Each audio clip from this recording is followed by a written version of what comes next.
Selamat pagi dan salam sejahtera untuk kita semua.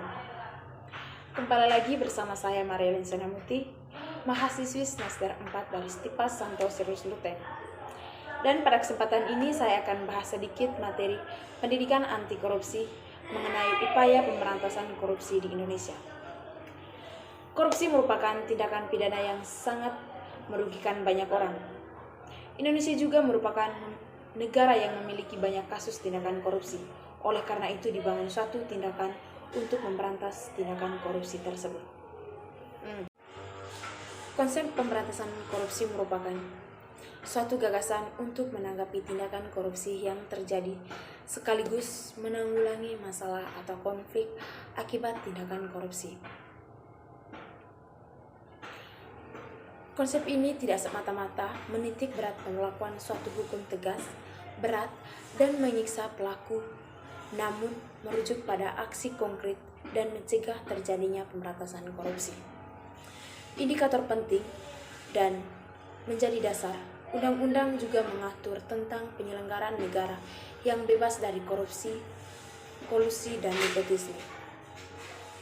Dan dalam Undang-Undang Nomor 28 Tahun 1999 dan Undang-Undang Nomor 31 Tahun 1999 tentang pemberantasan tindakan pidana korupsi. Konsep ini terdiri dari pencegahan pada lembaga penegak dan pencegahan pada lembaga pendidik dan lembaga lainnya. Berbagai strategi dan atau upaya pemberantasan korupsi. Salah satu cara untuk memberantas korupsi yang pada umumnya memiliki fungsi, yaitu mengkritik lembaga pemerintahan serta pegawainya. Hal lain yang perlu diperhatikan adalah memperbaiki kinerja lembaga peradilan, baik dari tingkat kepolisian, kejaksaan, pengadilan, dan pemasyarakatan. Di tingkat departemen, kinerja lembaga-lembaga audit seperti inspektorat harus ditingkatkan. Reformasi birokrasi dan reformasi pelayanan publik adalah salah satu cara untuk mencegah dan mengatasi tindakan korupsi. Pencegahan korupsi di sektor publik salah satunya adalah dengan mewujudkan pejabat publik untuk melaporkan atau mengumumkan jumlah kekayaan yang dimilikinya sebelum dan sesudah menjabat. Untuk kontrak pekerjaan dan pengadaan barang, baik di pemerintah pusat, daerah, maupun militer, salah satu cara untuk memperkecil potensi korupsi adalah dengan melakukan lelang atau penawaran secara terbuka. Pencegahan sosial dan pemberdayaan masyarakat. Salah satu upaya memberantas korupsi adalah memberi hak pada masyarakat untuk mendapatkan akses terhadap informasi atau access to information, termasuk media yang membuat tahu akan kebijaksanaan pemerintah. Isu mengenai keadaan serta kepedulian publik terhadap budaya korupsi dan pemberdayaan masyarakat adalah salah satu bagian penting dalam memberantas korupsi, ialah dengan melakukan kampanye tentang bahwa korupsi itu sangat berbahaya. Salah satu cara untuk ikut memperdayakan masyarakat dalam mencegah dan memberantas korupsi adalah dengan menyediakan sarana bagi masyarakat untuk melaporkan kasus tindakan korupsi. Di beberapa negara, pasal mengenai fitnah dan pencemaran nama baik tidak dapat dilakukan untuk mereka yang melaporkan kasus korupsi, dengan pemerintahan bahwa bagi mereka, korupsi dianggap lebih besar daripada kepentingan pribadi. Pers yang bebas adalah salah satu pilar dari demokrasi.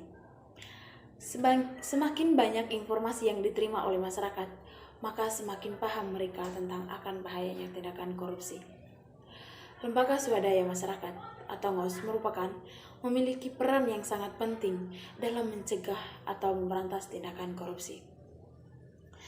Salah satu cara untuk mencegah atau memberantas tindakan korupsi adalah dengan menggunakan atau mengoperasikan alat elektronik, yaitu alat untuk mengetahui dan mengumpulkan data dengan menggunakan alat elektronik yang dipasang pada tempat-tempat tertentu.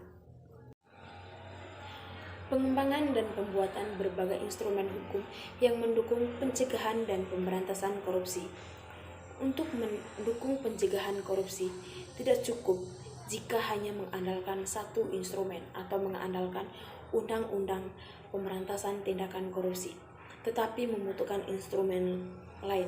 Salah satu contohnya itu membutuhkan instrumen undang-undang tindakan pidana money laundering atau pencucian uang. Untuk melindungi saksi dan korban tindakan pidana korupsi, diperlunya instrumen hukum berupa Undang-Undang Perlindungan Saksi dan Korban. Untuk memperdayakan pers, diperlunya undang-undang mengatur mengenai pers yang bebas. Undang-Undang Ciptaan Kerja juga salah satu undang-undang yang mendukung upaya pemberantasan dan pencegahan tindakan korupsi. Dengan menyederhanakan, memotong, dan mengintegrasikan ke dalam sistem perzinaan secara elektronik sehingga pungutan liar dapat dihilangkan. Yang berikutnya itu monitoring dan evaluasi. Tanpa melakukan monitoring dan evaluasi terhadap seluruh pekerjaan atau kegiatan mengenai pemberantasan korupsi, maka sulit untuk mengetahui pencapaian yang telah dilakukan.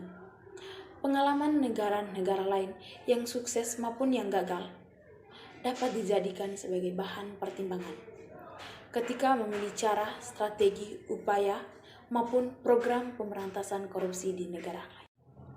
Dan hal lain yang perlu dilakukan dalam mengatasi tindakan korupsi adalah dengan melakukan kerjasama internasional atau kerjasama baik dengan negara lain maupun dengan internasional luas. Dalam membangun sebuah kerjasama, kita sebagai warga Indonesia harus melaksanakannya dengan baik dan harmonis supaya kerjasama antara negara maupun dengan internasional luas dapat berjalan dengan lancar. Baik, terima kasih. Sekian saja pemaparan materi dari saya. Semoga bermanfaat dan berguna bagi kita semua. Dan jangan lupa like, komen, dan subscribe.